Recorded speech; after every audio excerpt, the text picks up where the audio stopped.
Standing outside, waiting for the other group to arrive before we head into Port Arthur Historic Site for a so-called ghost tour.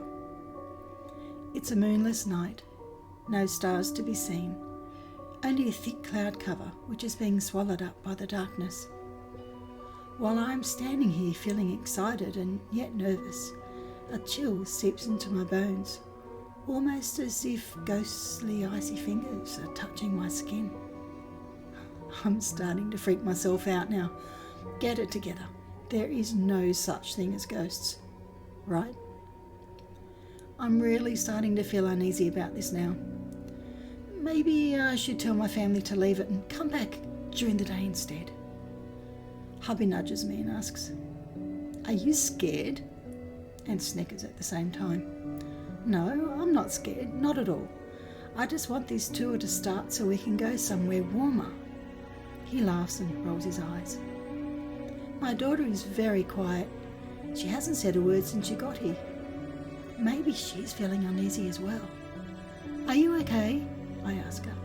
Replying, she says, "Yes, why wouldn't I be? I just want to get going and get it over with. It's such a stupid thing to do." I don't push her for any more information, as the other group members have finally arrived. The tour guide is with the others and proceeds to tell us the history of this place. He asks us to follow him and takes us to one of the rooms where the ground staff used to live. It's a small square brick room where we are all able to fit within its confines. There are no windows, and I'm standing in the back row with my family. I'm very close to the wall on my right, no room for anyone to squeeze in beside me. The tour guide is up the front talking about one of the families that used to live here. As he is talking, something tickles the side of my right cheek. Absent-mindedly, I try to flick away whatever it is, probably just a mozzie.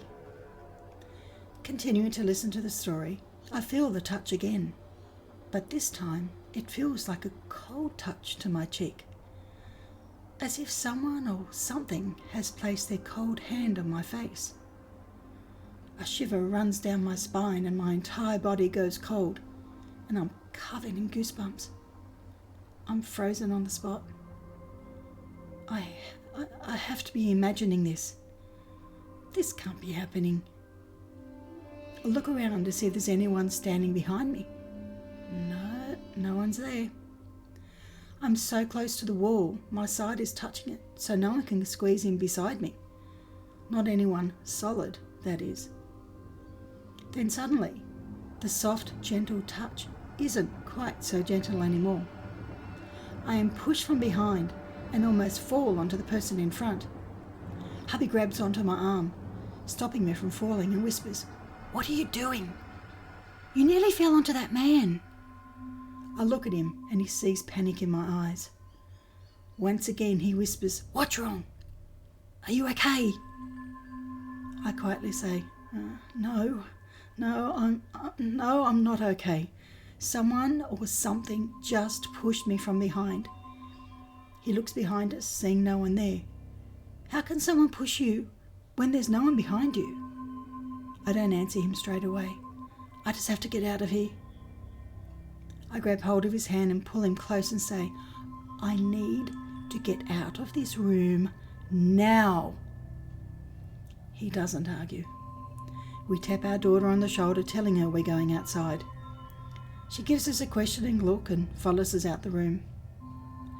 Once outside, I take a deep breath and try to calm my frayed nerves. "What happened in there?"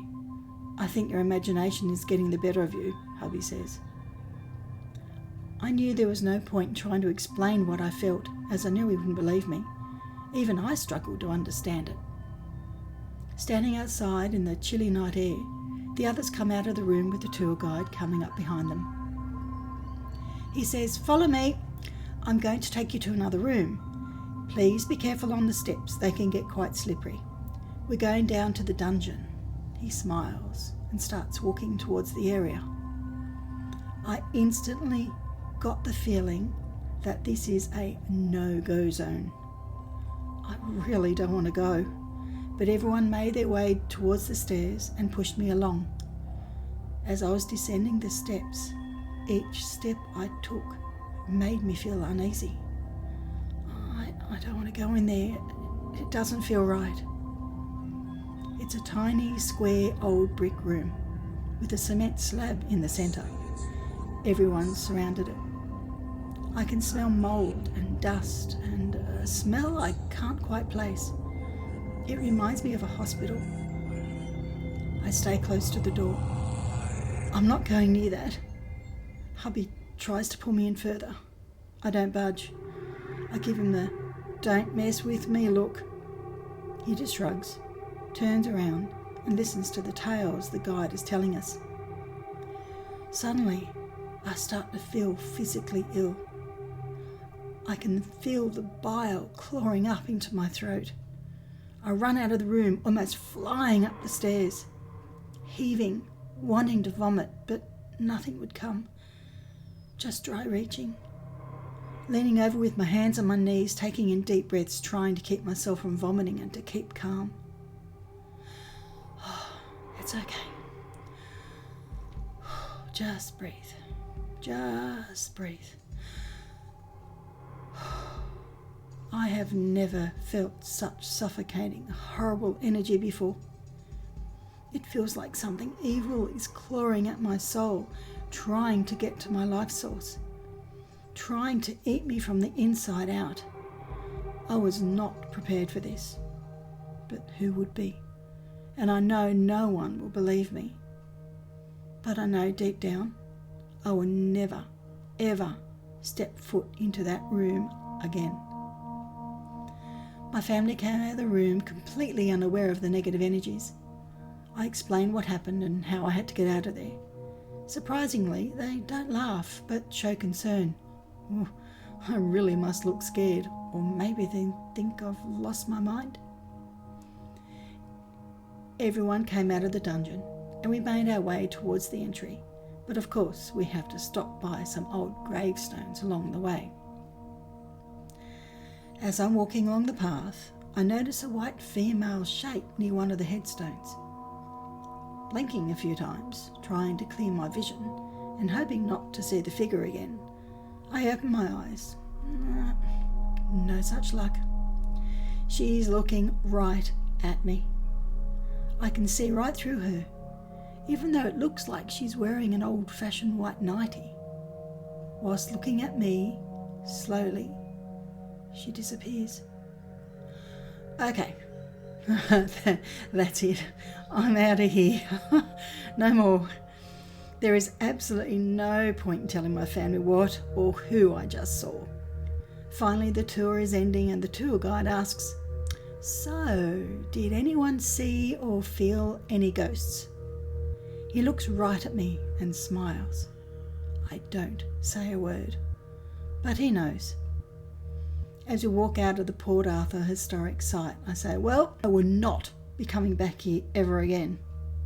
They laugh and we make our way to the car and head back to accommodation. True story. The end.